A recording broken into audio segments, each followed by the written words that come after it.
Kürtlerin bu seçimlerde başarılı olduğunu belirtemeyiz.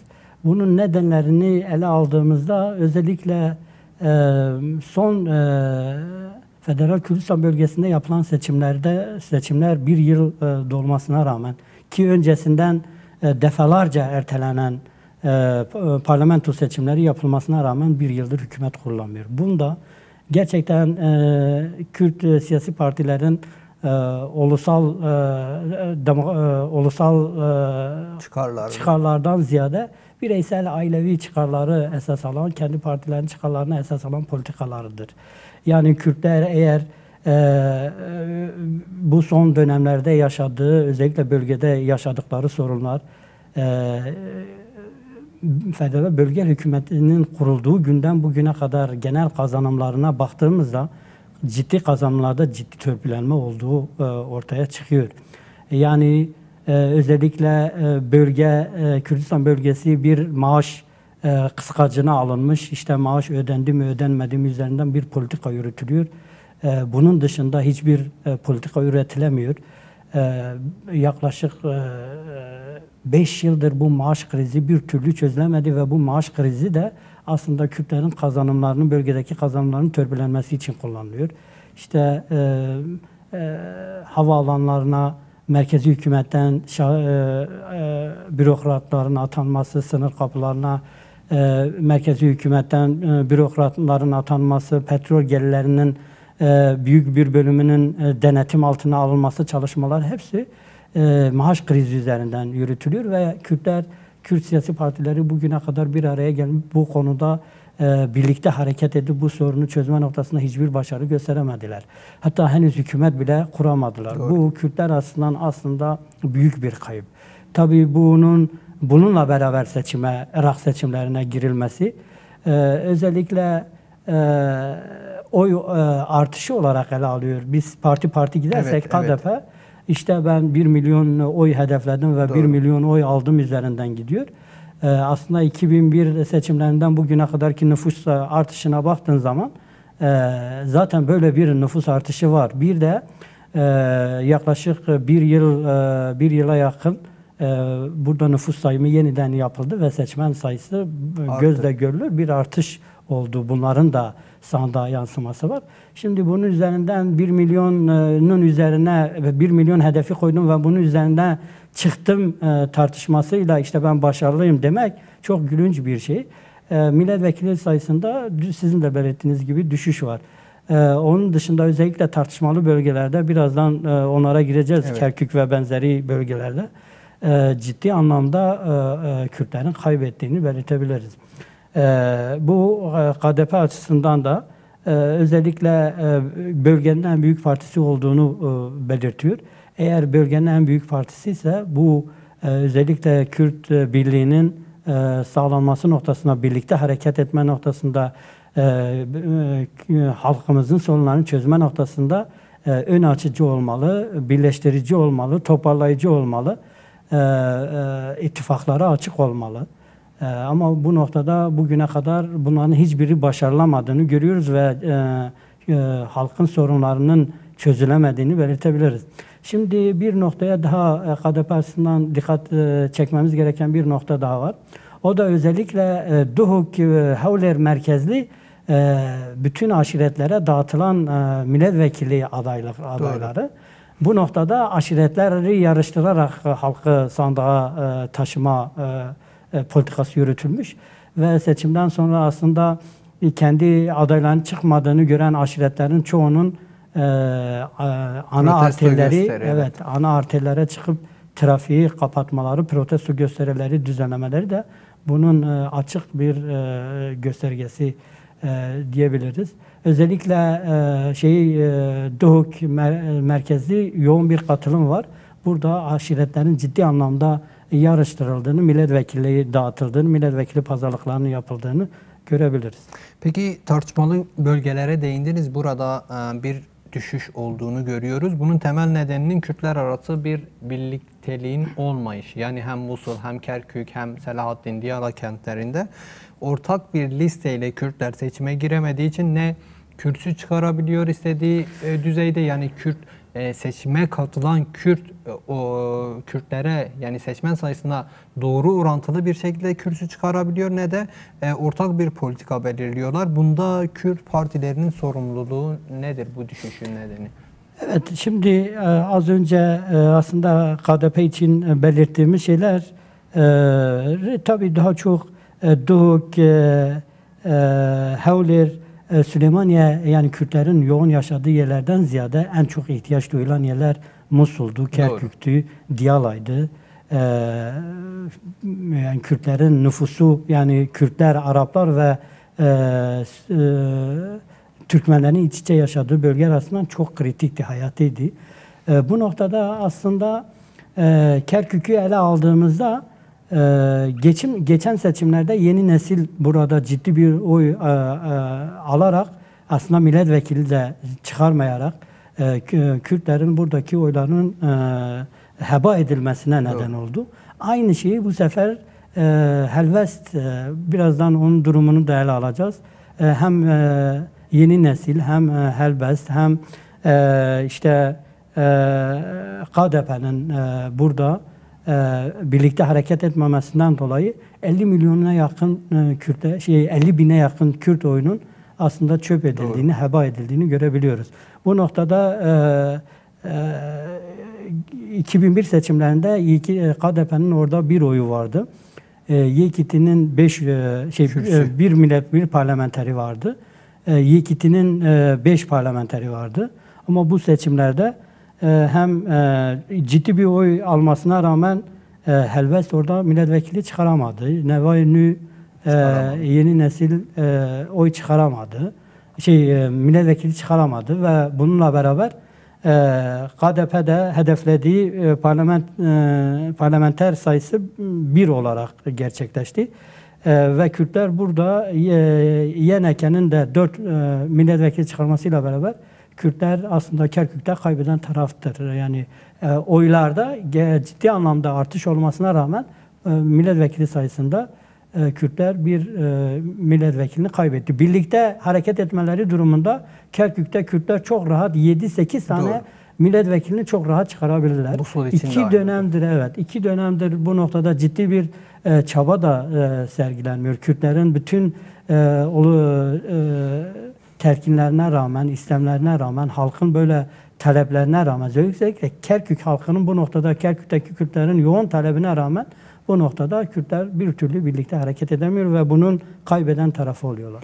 Kürtler acaba bu yüzden mi sandıklara gitme oranlarında düşüş yaşıyor? Yani halkın bir tepkisi olarak da değerlendirilebilir belki bu düşüş.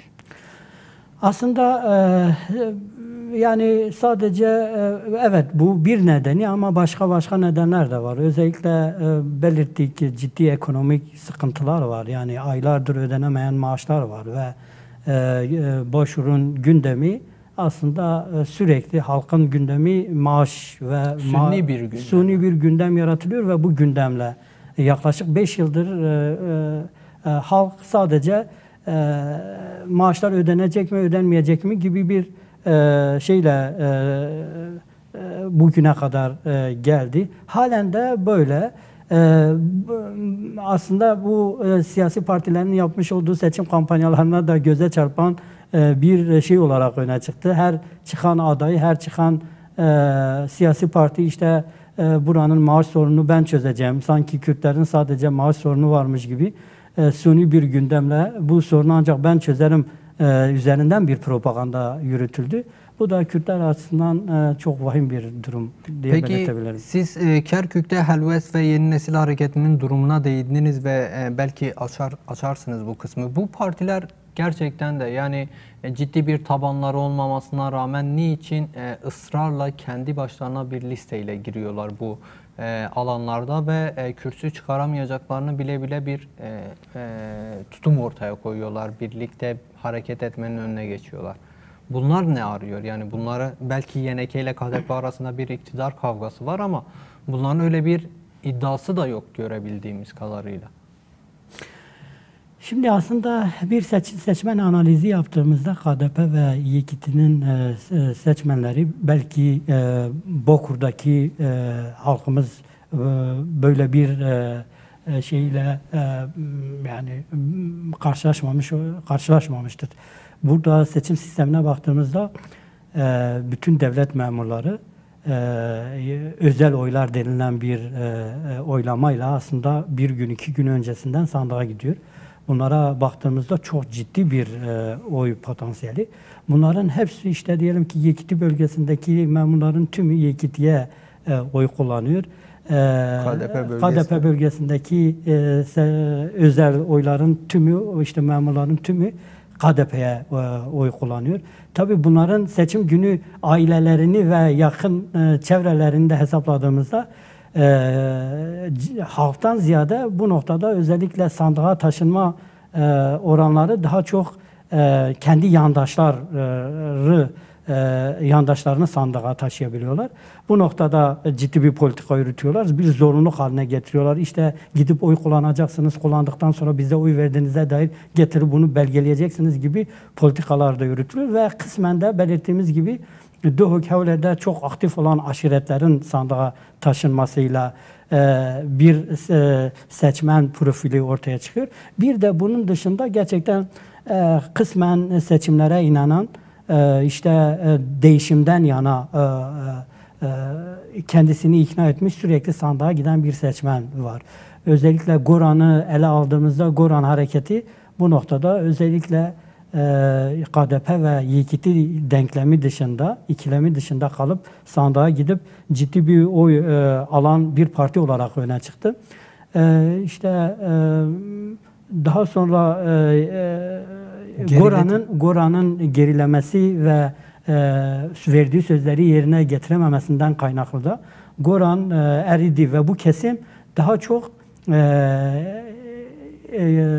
yeni nesil hareketi diyeceğimiz Şeyh Suvar'ın partisine kaydı. Geçen seçimde ciddi bir oy artışı da oldu ve 9 milletvekili. Evet. Irak parlamentosunda 9'du. Evet. Federal Kürdistan bölgesinde 15 parlamenter çıkardı. Bu ciddi bir orandı. Bu sefer de aslında bu seçmen yeniden KDP ve Yekiti'ye dönme yerine yine Ali Hama Salih dediğimiz Goran'dan ayrılan ve helvesti kuran partiye, bu oylarının o partiye kaydığını görebiliyoruz. Yani ortada özellikle KDP ve YNK çelişkisinin dışında kalan bir seçmen var ve bu seçmenin eğilimi değişiyor. Bu noktada özellikle Yekiti'nin ve KDP'nin dediğimiz gibi ciddi bir ulusal birliktelik oluşturamamadan kaynaklı bunları katma. Özellikle her ne kadar Süleymaniye'de, Havler'de, Duhok'ta bu ittifaklar sağlanmasa bile Musul için çok hayatiydi, Kerkük için çok hayatiydi. Kürtlerin tartışmalı bölge olarak ele aldığı bölgelerde. Çünkü orada rakipleri de var. Evet. Yani Kürdistan bölgesi gibi değil bu. En azından orada bir birlikteliğin oluşturulmuş olması Kürtler açısından büyük bir kazanım olacaktı. Ama maalesef bu seçimde de genel anlamda ele aldığımızda Sunilerin ve Kürtlerin her ne kadar işte kendi o milletvekili sayılarına kısmi bir düşüş olsa bile, oyda bir artış olsa bile bu noktada ciddi bir kazanımların olduğunu düşünmüyorum. Peki siz de ifade ettiniz, aslında hükümetin kurulması Cumhurbaşkanlığı seçimlerinin gerçekleşmesiyle başlıyor. Yani ilk adım Cumhurbaşkanlığının seçilmesi ve Cumhurbaşkanlığı bilindiği gibi Kürtlere verilen bir hak Irak'ta. KDP ve YNK arasında son bir iki seçimdir Cumhurbaşkanlığı konusunda bir çelişkinin ortaya çıktığı görülüyor. Geçtiğimiz sene de aslında hükümetin kurulmayışının temel sebeplerinden biri haline geldi. YNK ve KDP arasında bir uzlaşı sağlanamadığı için hükümetin kurulması da gecikiyordu. Mevcut durumdaki Şiiler, Sünniler ve Kürt partilerinin aldığı kürsü sayıları göz önüne alındığında YNK'nin de KDP'nin de olası ittifakları göz önüne alındığında yine bir Cumhurbaşkanlığı krizi ile karşı karşıya kalabilir miyiz? Bu Cumhurbaşkanlığı krizini ele alabilmemiz için aslında biraz daha Yekiti'nin durumunu ele almak gerekiyor. Yekiti aslında Lahor Şeyh Cengi'nin geçmiş seçimde ayrılarak ayrı hareket etmesi, Yekiti'nin bu noktadaki parçalı durumu Bu seçimde de bu parçalı durumdan kaynaklı Bafıl Talabani'nin tam da hakim olmamasına kaynaklı herkes Yekiti'nin dağılacağını hem bölge parlamento seçimlerinde hem de Irak seçimlerinde dağılacağını, istediği sonucu alamayacağı gibi bir değerlendirme vardı. Aslında bu noktada her ne kadar istenilen sonucu elde etmese bile Bafıl Talabani'nin bu noktada çok da yabana atılmayacak bir siyaset toparlayıcı bir güç. Yekiti'yi toparladığını, özellikle kurucu Sayın Celal Talabani'nin vefatından sonra dağılacağı beklenen veya daha çok öne çıkması gereken Yekiti'nin ağır toplarının bir karşı durmalarına rağmen, karşı politikalar yürütmesine rağmen bu noktada aslında gücünü, Yekiti'nin gücünü koruyabildiğini, Bafıl Talabani bu noktada ciddi bir toparlama yaptığını belirtebiliriz. İşte Yekiti'nin bu kendi içerisindeki tartışmalarından kaynaklı KDP ki nasıl biz Irak'ı genel ele aldığımızda işte Cumhurbaşkanlığı Kürtlerde, meclis, parlamento başkanlığı Sünnilerde ve Başbakanlık Şiilerde ise Kürtler içerisinde de böyle bir anlaşmanın olduğu aşikar ve bu bilinen bir şey. Özellikle Kürdistan hükümet başkanının, işte başbakanının KDP'den oluşması ama Cumhurbaşkanlığının Yekiti'den oluşması gibi bir protokol var ortada kendi aralarında. KDP geçmiş dönemde özellikle bu Yekiti içerisindeki problemler, yaşanan tartışmalardan kaynaklı da böyle Cumhurbaşkanlığını bu noktada Yekiti'den almak istedi ve ciddi bir hamleleri de oldu. Ama bunu başaramadı. Kürtler bu noktada özellikle Irak nezdinde, taraflar nezdinde çok ciddi bir prestij kaybına da neden oldu. Bu Yekiti ve KDP içerisindeki Cumhurbaşkanlığı tartışması bütün Irak'a da yansıdı. Bu noktada aslında ciddi Kürdistan halkının lehine ciddi tavizlerin de verildiğini belirtebiliriz. Ama bu dönem dediğimiz gibi yeniden böyle bir kriz ortaya çıkar mı? Buna çok emin değilim çünkü Yekiti'nin bu noktada istenilen başarıyı elde etmese bile ciddi bir toparlama yaşadığını belirtebiliriz. Peki Irak'ı neler bekliyor? Yani bundan sonra hükümetin kurulması konusunda bazı krizlerin Şiiler arasında yaşanabileceğini öngördünüz az önceki değerlendirmelerinizde. Irak gerçekten de rahat günler bekliyor mu Irak'ı acaba? Maalesef program başında buna ayrıntılı bir şekilde değindik. Özellikle Washington-Tahran dengesi önümüzdeki dönem İsrail-İran çatışmasının en fazla yaşanacağı bölgelerden bir tanesi burasıdır. Irak'tır ve İran'ın durumunu netleşmeden oradaki müdahale ve İran'ın önümüzdeki dönemki durumu netleşmeden burada hangi hükümet kurulursa olsun ki kolay kurulamayacağı kesin ortada. Özellikle hem Tahran'ı memnun etmek hem Washington'u memnun etmek, böyle bir dengede yürümek çok kolay olmadığını belirtebilirim. Ki son dönemde Sudan'ı kısmen bunu başarsa bile yeni dönemde Amerika'nın baskısının daha fazla arttığını ve aslında seçimin bir nedeninin de her ne kadar bir kere ertelense bile alelacele seçime gitme nedeni de Amerika'nın bu noktadaki baskısı. Özellikle Irak halkını genel anlamda zor bir dönemi beklediğini belirtebiliriz. Evet.